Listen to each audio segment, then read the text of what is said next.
Өмнөх нэг хичээл дээр бол багш нь дурдж исэн англи хэлний айс гэдэг үг бол хамгийн олон хааштай үгийн тоонд ордгоо гэд. Тэгээ их ч олон юмд оролцдог ганцаараа ч хоёулаач тэгэл өөр хөвгтэй нийлээч суул өгч болоод янз бүр ингээд ашиглагддаг ийм үг байгаа гэд. Тэгэхээр өнөөдөр бол одоо бид нэр өмнөх хичээлүүд дээр энгийн өгүүлбэрийг яаж орчуулдаг юм, мөн нийлмэл өгүүлбэрийг орчуулдаг 5 англи хэлийг үзсэн болохоор одоо хамгийн амархан одоо холбоосуудаас эхлээд үзээд явчихнаа. За тэгэхээр энэ insofar as одоо эхний 3 үгийг нийлүүлж бичээд as нь тусдаа in so much as in as much as гэж ярих бол яг өгтөө бол нэг юмыг л 3 янзаар илэрхийлж байгаа. Өөрөөр хэлбэл та нарын одоо жонглоор дах зэмсэг чинь англи хэлээр.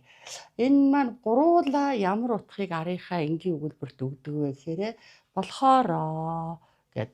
Одоо чинь ээж маань нямбаа юм болохоороо, аав маань эмч хүү юм болохоороо гэж бид нар ярьдаг. Тэр утгыг бол илэрхийлэхээс гадна бас нэмэлтээр тэр угаасаа гэж бид нар ярьдаг штэ. Чимгээ угаасаа тэнийг юм болохоороо гэж ярьдаг. За мөн одоо тэртээ тэргүү гэж ярьдаг. Тэр утгыг бол өгдөг юм байна. Өөрөөр хэлбэл одоо тэртээ тэргүү чи одоо шалгалтандаа үндсэн юм болвол гэж ярьдаг штэ. Тэгэхээр энэ дотроо бол юу гэж ойлгох вэ гэвэл энэ маань тэртээ тэргүү угаасаа гэдэг холбоос гэж дотроо бодчих. Тэгэхээр их амархан.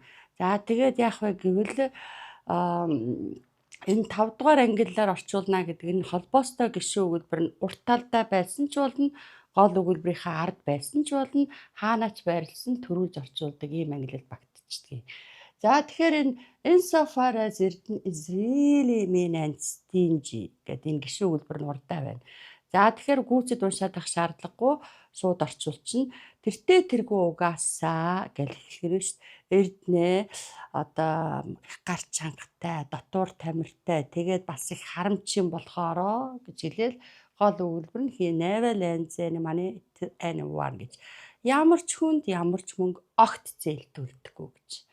За тэгэд in as much as I was born in this wonderful universe as a human being гэвэл тэртээ тэргүй угаасаа би энэ гайхамшигтай хорвоо орчлон хорвоод хүний биеийг олж мэндэлсэн юм болохоороо гэж хэлээд гол өгүүлбэр нь одоо хаана нэг I always try not to complain about minor things. Жижиг сажиг зүйлсийн талаар одоо гомдлоод байхгүйг ямагт хичээдгээ гэд. Instead харин ч тэхийн оронд гэдэг маань connector. Харин ч тэхийн оронд I always try to be satisfied with what I have and to see on the bright things of life, not the dark things.